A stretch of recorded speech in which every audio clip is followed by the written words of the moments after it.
1930 में भारत में गांधी जी की लीडरशिप में पहली बार सिविल डिसोबीडियंस मूवमेंट चल रहा था। इन्हीं दिनों भारत में एक ऐसे नेता भी उभर रहे थे जिनका मानना था कि ब्रिटिश को भारत से मार के भगाना पड़ेगा, वो नॉन वायलेंट तरीकों से नहीं समझेंगे।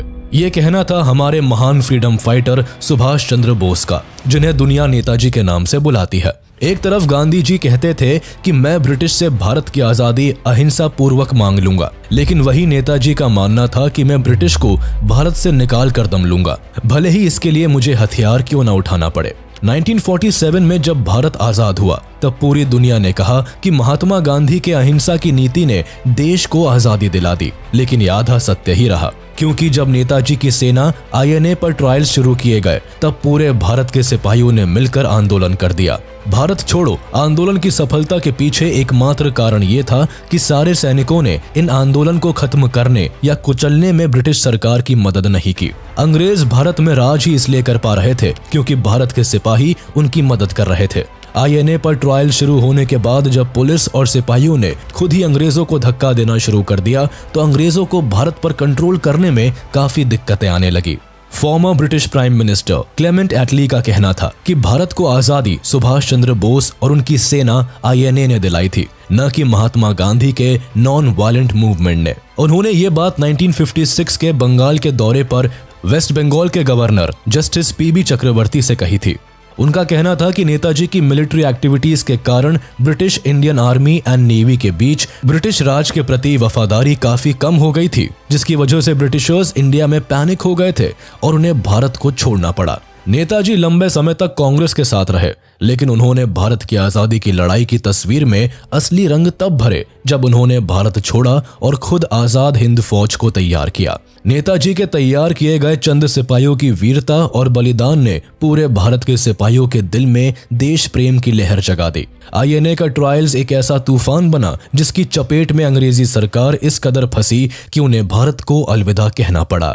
नेताजी सुभाष, जिन्होंने हमें स्वाधीन और संप्रभु भारत का विश्वास दिलाया। अब हिंदुस्तान दिल से, हृदय से स्वराज्य चाहता। सुभाष चंद्र बोस यानी गुलाम भारत की एक ऐसी शख्सियत जिन्होंने न सिर्फ देश के अंदर बल्कि देश के बाहर भी आजादी की लड़ाई लड़ी। नेताजी सुभाष चंद्र बोस का डर अंग्रेजों के बीच में बहुत था। तुम मुझे खून दो, मैं तुम्हें आजादी दूंगा। जय हिंद।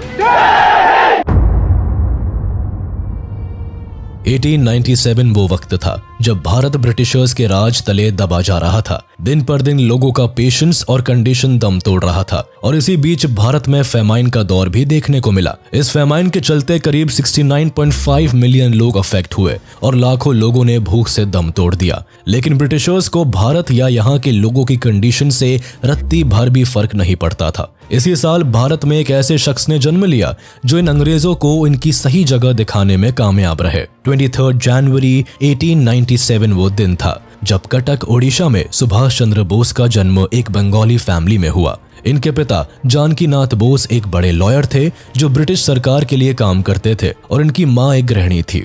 सुभाष चंद्र बोस का परिवार उस समय एक अपर मिडिल क्लास फैमिली में काउंट होता था, जिस कारण उन्होंने अपने घर में कभी गरीबी नहीं देखी। इन्हें मिलाकर इनके घर में कुल 14 बच्चे थे, लेकिन सभी आपस में खुशी खुशी रहते थे। नेताजी बचपन से ही पढ़ने की इच्छा रखते थे, जिस कारण जब 5 साल की उम्र में इनका प्रोटेस्टेंट यूरोपियन स्कूल में एडमिशन हुआ तो एक खुशी से झूम उठे। लेकिन स्कूल में इन्होंने नोटिस किया कि वहां अधिकतर लोग यूरोपियन और एंग्लो इंडियंस थे। साथ ही स्कूल में इंग्लिश लैंग्वेज बोलने और सीखने पर जोर दिया जाता था। वहां भारत की भाषा या इतिहास को पूरी तरह से इग्नोर किया जाता था, जिस कारण इतनी कम उम्र में भी बोस को ये बात खल गई। हालांकि 12 साल की उम्र में सुभाष चंद्र बोस को रेवनशॉ कॉलेजिएट कॉलेज में डाल दिया गया, जहां भारतीय भाषाएं भी सिखाई जाती थी। काफी कम उम्र में ही सुभाष चंद्र बोस ने रामकृष्ण परमहंसा और स्वामी विवेकानंद जैसे महान लोगों का लिखा हुआ पढ़ना शुरू कर दिया। सुभाष चंद्र बोस के जीवन पर इन लोगों का इतना असर पड़ा कि इन्होंने ठान लिया था कि इन्हें केवल समाज सेवा करने में ही अपनी जिंदगी निकालनी है। स्कूलिंग के बाद सुभाष चंद्र बोस ने प्रेसिडेंसी कॉलेज में एडमिशन लिया और यहाँ भी पढ़ाई में काफी सफलता हासिल की। इन दिनों ही सुभाष चंद्र बोस का इस कॉलेज के एक प्रोफेसर से भारतीय लड़कों को बिना बात के मारने के कारण झगड़ा हो गया और सुभाष चंद्र बोस ने गुस्से में प्रोफेसर पर हाथ उठा दिया, जिस कारण उन्हें कॉलेज से एक्सपेल कर दिया गया। सुभाष चंद्र बोस कॉलेज में पढ़ाई के साथ साथ कई पॉलिटिकल एक्टिविटीज में भी शामिल थे, जो बहुत से ब्रिटिश प्रोफेसर्स को ठीक नहीं लगता था। सुभाष चंद्र बोस का एक्सपल्शन 20 जुलाई 1917 तक कायम रहा, लेकिन फैमिली कनेक्शंस के कारण नेताजी को फाइनली स्कॉटिश चर्च कॉलेज में एडमिशन मिल गया। ग्रेजुएशन के बाद इनके पिता ने इन्हें इंग्लैंड भेज दिया, जिससे ये इंडियन सिविल सर्विसेज की तैयारी कर एक अच्छे रैंक के ऑफिसर बन सके। हालांकि सुभाष चंद्र बोस नहीं चाहते थे कि वो ब्रिटिश सरकार के अंडर काम करे, पर पिता का मान रखते हुए सितंबर 1919 में सुभाष चंद्र बोस ने इंग्लैंड के कैम्ब्रिज में एडमिशन ले लिया और इंडियन सिविल सर्विस को फर्स्ट अटेम्प्ट में ही क्लियर कर 4th पोजीशन गेन किया। लेकिन सुभाष चंद्र बोस जब यहाँ अपने प्रोबेशन पीरियड पर थे, तब उन्हें भारत में नेशनलिस्ट टर्मोइल्स के कई इंसिडेंट्स सुनने को मिलने लगे, जिस कारण सुभाष चंद्र बोस ने फौरन अपनी जॉब को ठुकराकर अपने देश का रुख कर लिया। सुभाष चंद्र बोस के इस डिसीजन से इनके पिता काफी नाराज थे, पर इनके बड़े भाई शरत चंद्र बोस इनका हमेशा साथ देते थे। सुभाष चंद्र बोस का पॉलिटिकल करियर काफी कम उम्र से ही शुरू हो गया था। उनकी मां इंडियन नेशनल कांग्रेस से काफी ज्यादा प्रभावित थी और खुद नेताजी भी इससे जुड़कर देश को आजाद कराने के लिए तत्पर थे। इसीलिए उन्होंने 1921 में कांग्रेस को ज्वाइन कर लिया। भारत पहुंचने के साथ ही सुभाष चंद्र बोस ने महात्मा गांधी के द्वारा शुरू किए गए नॉन कोऑपरेशन मूवमेंट में बढ़ चढ़कर हिस्सा लिया, जहां महात्मा गांधी ने सुभाष चंद्र बोस को पहचाना और एडवाइस दी कि वो बंगाल के फ्रीडम फाइटर चित्तरंजन दास के अंडर काम करे। इसी साल सुभाष चंद्र बोस ने कांग्रेस में शामिल होने के साथ ही महात्मा गांधी की लीडरशिप में असहयोग आंदोलन में एक्टिवली भाग लिया। अपने डेडिकेशन और देश प्रेम में वो इतने समर्पित हो गए कि वो तेजी से कांग्रेस में जाने लगे। सुभाष चंद्र बोस ने गांधी जी के एडवाइस पर बंगाल कांग्रेस का एक हिस्सा बन खुद को एक कमाल के यूथ एजुकेटर, जर्नलिस्ट और बंगाल कांग्रेस वॉलंटियर्स के कमांडमेंट के तौर पर उभरा। ये वही समय था जब सुभाष चंद्र बोस ने स्वराज न्यूज़पेपर की शुरुआत की और अंग्रेजों के खिलाफ खुलकर लिखना शुरू कर दिया। इसी समय सुभाष चंद्र बोस को इंडियन यूथ कांग्रेस का प्रेसिडेंट और बंगाल स्टेट कांग्रेस का सेक्रेटरी भी इलेक्ट किया गया। साथ ही इन्हें फॉरवर्ड नाम के न्यूज़पेपर का एडिटर भी बना दिया गया। असहयोग आंदोलन में गांधी जी ने देशवासियों से शांति और अहिंसा की अपील की थी, लेकिन देश में इस आंदोलन के दौरान जब अंग्रेजों ने अत्याचार बढ़ाया, तब भारत के कई वीर सपूतों ने उनका जवाब दिया। इसी दौरान चौरी चौरा कांड हो गया, जिसमें भारतीयों ने पुलिस स्टेशन में आग लगा दी। इस बात से खफा होकर गांधी जी ने असहयोग आंदोलन को वापस ले लिया। इस बात से काफी कांग्रेसी नाराज थे, लेकिन नेताजी के गुस्से का ठिकाना नहीं रहा। उन्हें लगा कि अगर अंग्रेज अत्याचार कर रहे हैं तो उन्हें उन्हीं की भाषा में समझाना काफी जरूरी है। हालांकि इसके बाद नेताजी को 1924 में कलकत्ता म्युनिसिपल कॉर्पोरेशन का चीफ एग्जीक्यूटिव ऑफिसर अपॉइंट कर दिया गया, लेकिन सुभाष चंद्र बोस के लगातार नेशनलिज्म को लेकर बयानबाजी और न्यूज़पेपर्स में एडिटोरियल्स ब्रिटिशर्स को कुछ रास नहीं आ रहे थे, जिस कारण इसी साल कलकत्ता में एक प्रोटेस्ट को लीड करते समय ब्रिटिशर्स ने इन्हें पकड़ लिया और जेल में डाल दिया। कुछ समय बाद सुभाष चंद्र बोस को बर्मा के जेल में शिफ्ट कर दिया गया, क्योंकि ब्रिटिशर्स को डाउट था कि सुभाष चंद्र बोस का सीक्रेट रेवोल्यूशनरी मूवमेंट के साथ कनेक्शंस है। इस जेल में ही सुभाष चंद्र बोस को टीबी की बीमारी ने जकड़ लिया था। हालांकि 1927 में इन्हें जेल से छोड़ दिया गया, जिसके बाद बंगाल वापसी पर इन्हें बंगाल कांग्रेस का प्रेसिडेंट इलेक्ट कर दिया गया। इस समय तक चित्तरंजन दास की मौत हो चुकी थी और कांग्रेस में दो चेहरे काफी पॉपुलैरिटी बटोर रहे थे, जिसमें सुभाष चंद्र बोस और पंडित जवाहरलाल नेहरू शामिल थे। वक्त के साथ दोनों ने ही इंडियन नेशनल कांग्रेस के जनरल सेक्रेटरीज की कमान संभाली, जहां दोनों ने साथ मिलकर इंडियन फ्रीडम मूवमेंट में बढ़ चढ़कर हिस्सा लिया और भारत की आजादी के लिए काम किया। इसी वक्त कांग्रेस में गांधी जी का सम्मान और बढ़ गया। हर कोई उनकी बातों को फॉलो करने लगा और इसी वक्त 1930 में सिविल डिसोबीडियंस मूवमेंट की शुरुआत भी हुई। नेताजी की लोकप्रियता इस वक्त तक इतनी बढ़ गई थी कि उन्हें 1930 में कलकत्ता के मेयर के रूप में चुना गया था। इसी साल नेताजी को सविनय अवज्ञा आंदोलन में शामिल होने के कारण गिरफ्तार कर लिया गया। जेल में समय बिताने के वक्त उन्होंने देखा कि अंग्रेज भारतीय कैदियों के साथ कितना बुरा बर्ताव करते हैं। इसके बाद वो अपने देश को स्वतंत्र कराने के लिए और ज्यादा डेडिकेटेड हो गए। 1931 तक जेल में उनकी हेल्थ काफी खराब हो गई। बिगड़ती हेल्थ के कारण उन्हें रिहा कर दिया गया, लेकिन वो रिहा होते ही फिर से पॉलिटिक्स में एक्टिव हो गए। हालांकि इसके बाद नेताजी बिल्कुल अनस्टॉपेबल हो गए। जेल जाने और आने का दौर चलता रहा, पर एक वक्त ऐसा आया कि सुभाष चंद्र बोस को जेल से इनके टीबी के इलाज के लिए यूरोप जाने की परमिशन मिल गई। यूरोप में इन्होंने कई बड़े लीडर्स से मुलाकात की, जिसमें बेनिटो मुसोलिनी भी शामिल थे। इसी वक्त सुभाष चंद्र बोस ने अपनी पहली किताब द इंडियन स्ट्रगल को भी लिखा। 1936 में सुभाष चंद्र बोस ने भारत वापसी की और 1 साल और जेल में बिताया। इस बात में कोई दो राय नहीं कि सुभाष चंद्र बोस गांधी जी की बहुत रिस्पेक्ट करते थे और दोनों का मकसद भी भारत की आजादी ही था। लेकिन यहाँ दोनों के बीच मतभेद केवल काम करने के तरीकों को लेकर था। एक तरफ जहां गांधी जी बिना किसी वायलेंस के आजादी का स्वाद चखना चाहते थे, तो सुभाष चंद्र बोस का मानना था कि आजादी के लिए कुछ भी करना जायज है। जहां गांधी का मानना था कि खून खराबे के बिना आजादी ली जा सकती है, तो वही सुभाष चंद्र बोस तुम मुझे खून दो मैं तुम्हें आजादी दूंगा के नारे लगाते थे। सुभाष चंद्र बोस एक गरम दल के छवि में तेजी से ढलते जा रहे थे, जिस कारण गांधी जी को दिन पर दिन सुभाष चंद्र बोस के इंडिपेंडेंस आइडिया से परेशानी होने लगी थी। पर इस समय तक सुभाष चंद्र बोस की पब्लिक में पॉपुलैरिटी काफी बढ़ गई थी, जिस कारण हर कोई सुभाष चंद्र बोस को गांधी जी के साथ साथ सपोर्ट करता था। गांधी जी और सुभाष चंद्र बोस के रिश्तों में खटास वैसे कांग्रेस के प्रेसिडेंट इलेक्शन से आई। जब सुभाष चंद्र बोस प्रेसिडेंट के इलेक्शन में खड़े हो गए, गांधी जी नहीं चाहते थे कि सुभाष चंद्र बोस इलेक्शन जीते, जिस कारण उन्होंने अपनी ओर से पट्टाभी सीतारामैया को खड़ा कर दिया। लेकिन चौंकाने वाली बात यह हुई कि इलेक्शन के रिजल्ट आने पर सुभाष चंद्र बोस इलेक्शन जीत गए और गांधी जी के कैंडिडेट हार गए। गांधी जी एक तो पहले ही सुभाष चंद्र बोस की जीत से कुछ खास खुश नहीं थे, ऊपर से इलेक्शन जीतने के बाद सुभाष चंद्र बोस ने एक नेशनल प्लानिंग कमेटी बनाई, जिसमें ब्रॉड इंडस्ट्रियलाइजेशन की पॉलिसी को फॉर्मुलेट किया गया। नेताजी की इकोनॉमिक पॉलिसीज भी गांधी जी के इकोनॉमिक थॉट से एकदम अलग थी, जिस कारण गांधी जी ने सुभाष चंद्र बोस को सपोर्ट करना एकदम बंद कर दिया, जिस कारण ना चाहते हुए भी नेताजी को 29 अप्रैल 1939 को अपने प्रेसिडेंट पद से रिजाइन देना पड़ा।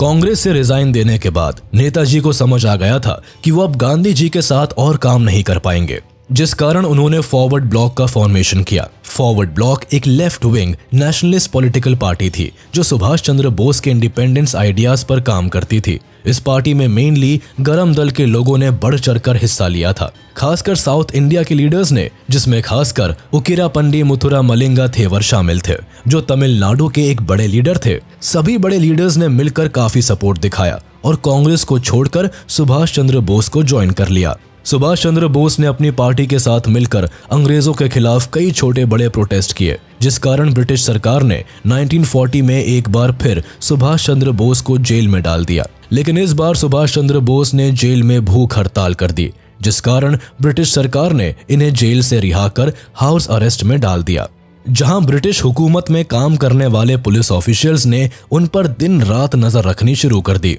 पर नेताजी अपना भेष बदलकर हाउस अरेस्ट से भागने में सफल रहे।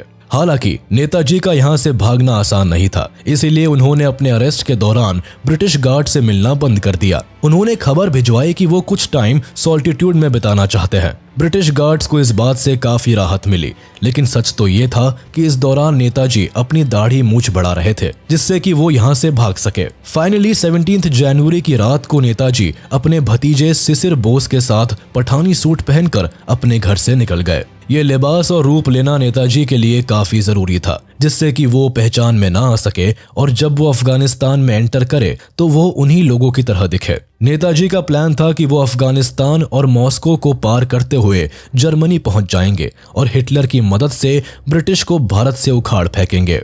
बहरहाल इसके बाद नेताजी धनबाद से लगे एक रेलवे स्टेशन गमोह से कालका मेल ट्रेन लेकर पेशावर की तरफ निकल गए। पेशावर अफगानिस्तान के साथ बॉर्डर शेयर करता था, इसलिए उनकी यहाँ से अफगान की जर्नी शुरू होने वाली थी। उनके कुछ अफगानी साथी यहाँ ऑलरेडी मौजूद थे। पेशावर से अफगान पहुंचना नेताजी के लिए आसान काम नहीं था, क्योंकि भले ही नेताजी एक पठान की तरह दिखते थे, लेकिन उन्हें उनकी भाषा पश्तो एक लफ्ज भी नहीं आती थी। इसीलिए उन्होंने अफगान सफर के दौरान एक गूंगे बहरे पठान का किरदार अपनाया और किसी तरह से अफगान को पार करके ब्रिटिश की नजरों से बचकर निकल गए।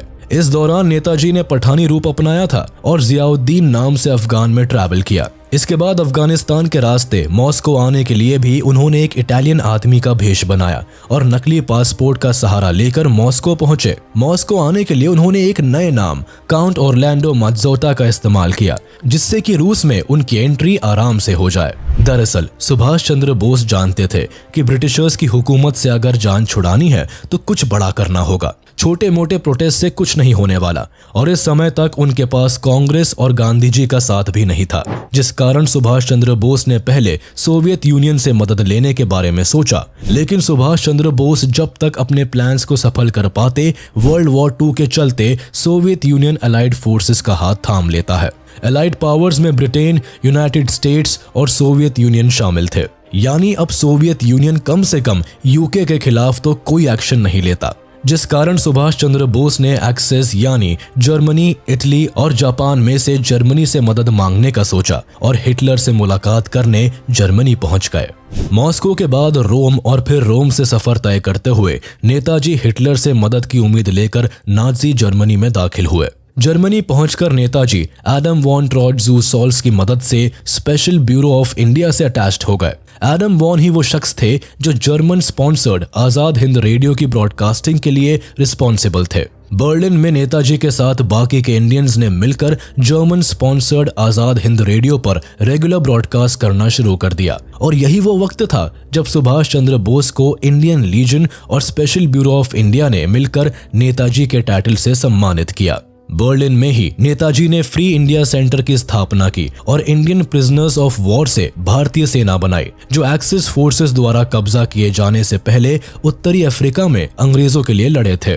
इन सैनिकों को छुड़वाने के लिए सुभाष चंद्र बोस ने सबसे पहले हिटलर से मिलने के लिए एक मीटिंग का प्रबंध करवाया था, जिसमें हिटलर नेताजी से मिले और उनके कमाल के एटीट्यूड, कॉन्फिडेंस और इंटेलिजेंस से काफी प्रभावित हुए, जिस कारण हिटलर ने नेताजी की मदद करने के लिए सभी इंडियन वॉर प्रिजनर्स को छोड़ने का फैसला लिया और नेताजी का पूरा साथ दिया।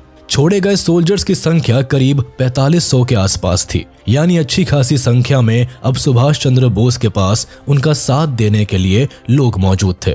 29 मई 1942 वो दिन था जब नेताजी पहली बार हिटलर से मिले। हिटलर ने नेताजी की मदद की बात तो कही, लेकिन जल्दी ही उन्हें समझ में आ गया कि हिटलर उनकी मदद से सिर्फ नाज़ी प्रोपेगेंडा को फैलाने की कोशिश कर रहा है और उनसे कोई खास मदद नहीं मिलने वाली। हिटलर की मदद भी धीरे धीरे कम होने लगी जब 1942 से लेकर 1943 के बीच नाज़ी जर्मनी वॉर में हारती हुई नजर आने लगी। इस वक्त तक जापानीज फोर्सेस तेजी से ईस्ट की ओर बढ़ रही थी। सुभाष चंद्र बोस को समझ आ गया था कि अब वो ज्यादा समय जर्मनी में नहीं रह सकते और यहाँ रहने से उनका कोई फायदा नहीं, जिस कारण 1943 में ही नेताजी जापान की ओर निकल पड़े उनसे मदद मांगने। अपनी पत्नी और छोटी सी बेटी को छोड़कर नेताजी अब जापान की तरफ रुख करने वाले थे। उन्हें बर्लिन से सुमात्रा पहुंचने में पूरे 3 महीने का समय लगा था और इस 3 महीने का सफर पल पल खतरे से भरा था। इस जर्नी के दौरान नेताजी और उनके साथी 2 जर्मन सबमरीन्स U-180 में सवार थे। इस जर्नी के दौरान नेताजी और उनकी टीम पूरे दिन पानी में सबमर्ज रहती और सिर्फ रात में ट्रैवल किया करती थी। इसी दौरान एक बार उनकी एक सबमरीन अटलांटिक ओशन को पार करती हुई दुश्मन के रेडार में आ गई थी, लेकिन फॉर्चुनेटली उनकी सबमरीन को इस बात का पता चल गया और जैसे ही दुश्मन वॉरशिप उनकी तरफ बढ़े, वैसे ही नेताजी की सबमरीन ने डुबकी लगा दी और कुछ यार्ड्स की दूरी से दुर्घटना होने से बच गई। इस तरह की स्लो जर्नी के बाद फाइनली नेताजी मेडागास्कर से लगभग 300 किलोमीटर दक्षिण में केप ऑफ गुड होप का चक्कर लगाने के बाद एक जापानी सबमरीन I-29 में बैठकर सिंगापुर पहुंचे, जो कि उन दिनों जापान की कॉलोनी थी। सिंगापुर में थोड़े समय रुकने के बाद जापान के लिए रवाना हो गए और फाइनली नेताजी 11 मई 1943 को टोक्यो पहुंचे। वहां उन्होंने कई सारे रेडियो ब्रॉडकास्ट किए और भारतीयों से अपनी इंडिपेंडेंस की बैटल में जुड़ने की अपील की और 4 जुलाई से ईस्ट एशिया में इंडियन इंडिपेंडेंस मूवमेंट को लीड किया, जहां सुभाष चंद्र बोस ने जापानीज ऑक्युपाइड सिंगापुर में जापान की मदद से 40,000 ट्रूप्स की आर्मी को तैयार करना शुरू कर दिया। 40,000 ट्रूप्स की इस आर्मी को ही आप INA या इंडियन नेशनल आर्मी या आजाद हिंद फौज के नाम से जानते हैं, जिसे सेकेंड वर्ल्ड वॉर के दौरान बनाया गया था। इस आर्मी को सबसे पहले बनाने का credit south east Asian Nations में रह रहे इंडियंस को जाता है, जिसमें खासकर रासबिहारी बोस थे, जो एक इंडियन रेवोल्यूशनरी थे और अपने देश से भागकर कई वर्षों से जापान में रह रहे थे और साउथ ईस्ट एशिया में रहने वाले भारतीयों के समर्थन से इंडियन इंडिपेंडेंस लीग की स्थापना की थी। दरअसल जब जापान ने ब्रिटिश आर्मीज को हराकर ऑलमोस्ट साउथ ईस्ट एशिया पर अपना कब्जा कर लिया था, तो इंडियन इंडिपेंडेंस लीग ने भारत को ब्रिटिश शासन से मुक्त कराने के लिए इंडियन प्रिजनर्स ऑफ वॉर की मदद से इंडियन नेशनल आर्मी का गठन किया। जनरल मोहन सिंह, जो ब्रिटिश भारतीय सेना में एक अधिकारी थे, ने INA को ऑर्गेनाइज करने में महत्वपूर्ण भूमिका निभाई। अगस्त 1943 में नेताजी इंडियन नेशनल आर्मी की कमान संभालते हैं और इसके सुप्रीम कमांडर बनते हैं और यांगोन एंड सिंगापुर में INA हेडक्वार्टर्स को स्थापित करते हैं। इसके बाद नेताजी आजाद हिंद फौज पर पूरी तरह से काम करने में लग गए थे और इन्होंने सिंगापुर में 21 अक्टूबर 1943 को इंडिपेंडेंट इंडिया की प्रोविजनल गवर्नमेंट का फॉर्मेशन किया और जापानीज ऑक्यूपाइड अंडमान गए और वहां भारत का झंडा फहराया। इस वक्त तक नेताजी ने INA को काफी स्ट्रॉन्ग कर लिया था, उन्हें हर तरह से लड़ने और अपने देश को आजाद करने के तरीके को समझाया। साथ ही यही वो वक्त था जब नेताजी ने तुम मुझे खून दो मैं तुम्हें आजादी दूंगा का नारा लगाया था और INA के हर एक फौजी के मन में अपने देश को हर हाल में आजाद करने का जज्बा भर दिया था। अपने आइडिया को और आगे बढ़ाते हुए नेताजी ने डिसाइड किया कि अब वो और इंतजार नहीं कर सकते। अर्ली 1944 में आजाद हिंद फौज की 3 यूनिट्स ने मिलकर भारत के नॉर्थ ईस्टर्न पार्ट्स पर अटैक करके अंग्रेजों को भारत से जड़ से उखाड़ फेंक देने की कसम खा ली। इस दौरान INA का अपने देश के प्रति ऐसा प्यार छलका कि INA के फौजियों ने जैसे ही भारत में एंट्री ली, वो लोग अपनी जमीन, अपनी धरती माँ के सामने लेट गए और अपनी जमीन को चूमने लगे। आजाद हिंद फौज ने ऑपरेशन यूगो में जापानीज आर्मी के साथ मिलकर ब्रिटिश इंडिया के खिलाफ लड़ाई की थी। हालांकि INA को ऑपरेशन की शुरुआती चरणों में सफलता जरूर मिली, लेकिन इम्फाल और कोहिमा की लड़ाई जो 4 अप्रैल 1944 को लड़ी गई थी, इस दौरान INA और जापान को पीछे हटने के लिए मजबूर होना पड़ा।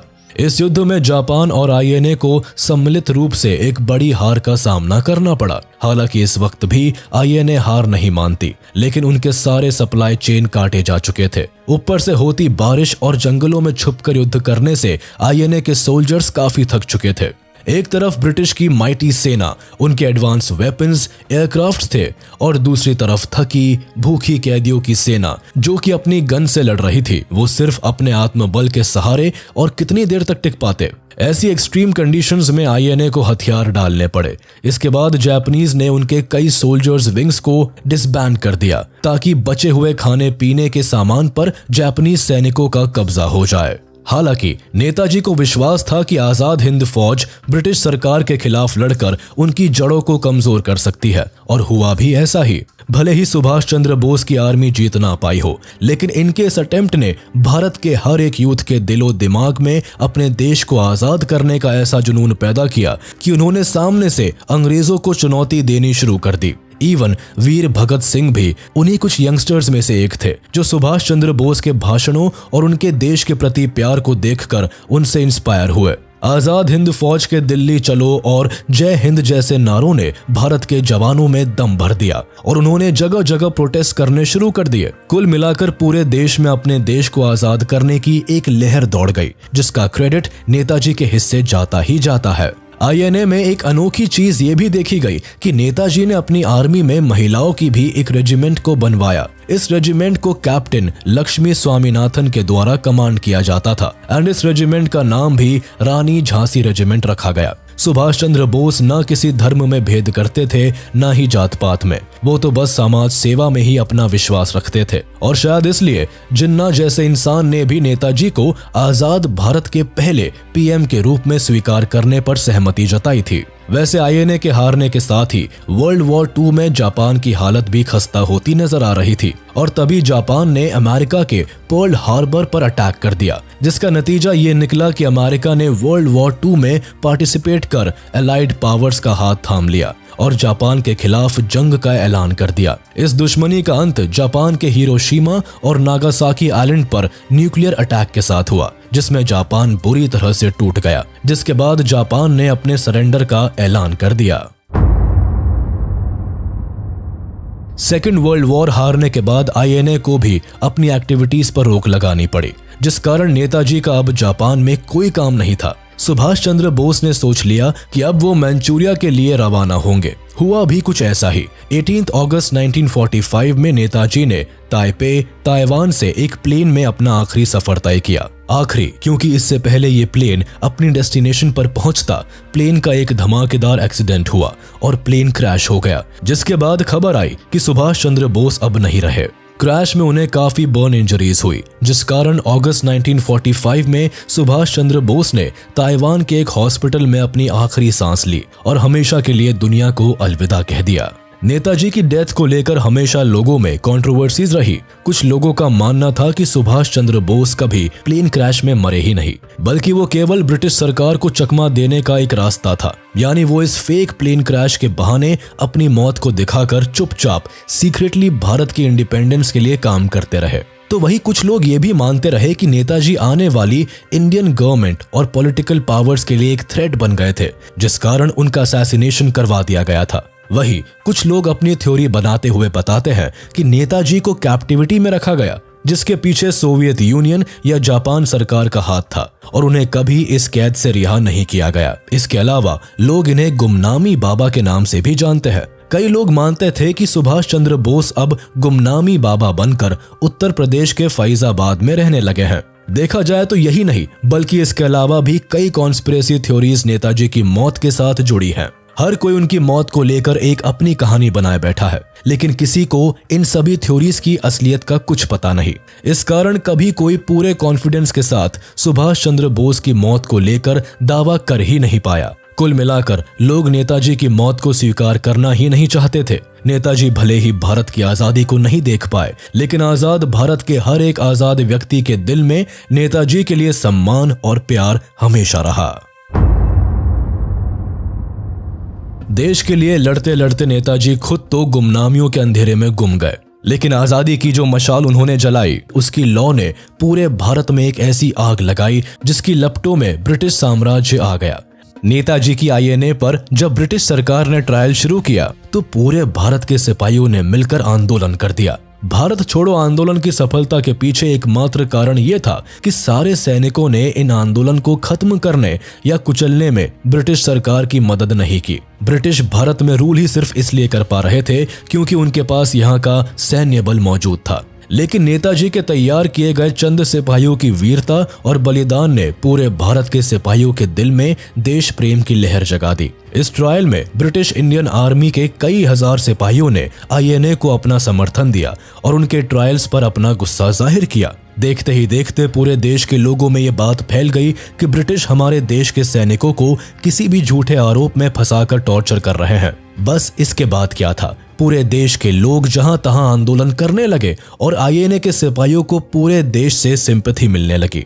देखते ही देखते कांग्रेस ने आईएनए डिफेंस समिति को बनाया और इसमें उस वक्त देश के टॉप लॉयर्स ने आईएनए का केस डिफेंड करने की पेशकश की। इस कमेटी में जवाहरलाल नेहरू, भूलाभाई देसाई, आसफ अली, शरद चंद्र बोस, तेज बहादुर और कैलाश नाथ काटजू जैसे बड़े लीडर्स और लॉयर्स शामिल थे। आईएनए ट्रायल्स या फिर कहे रेड फोर्ट ट्रायल्स 1945-46 में एक ऐसा तूफान बना जिसकी चपेट में अंग्रेजी सरकार इस कदर फंसी कि उन्हें भारत को अलविदा कहना पड़ा। इस दौरान भारत के कई हिस्सों में नेवी म्यूटिनी हुई। चेन्नई, कोलकाता, बॉम्बे और कराची तक के लोग इस ट्रायल के अगेंस्ट आ खड़े हुए थे।